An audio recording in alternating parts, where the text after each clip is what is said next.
Един шанс за живот без болка.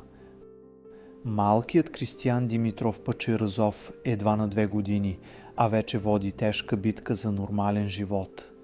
След рутинни медицински прегледи лекарите променят първоначалната му диагноза и потвърждават детска церебрална парализа, левостранна хемипареза, състояние, което затруднява двигателното му развитие и ежедневието му.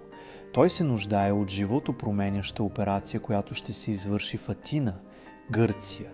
Най-важният момент в лечението е именно предстоящата SPML операция, представляваща минимално инвазивна процедура, която може да освободи детето от болезнени контрактури и значително да подобри способността му да се движи.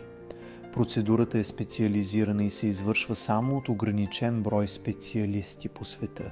След операцията предстои интензивен рехабилитационен период, който също ще се проведе в Гърция, за да се постигне максимален ефект и да се даде шанс на детето за пълноценно детство, свободно движение и радост от игри.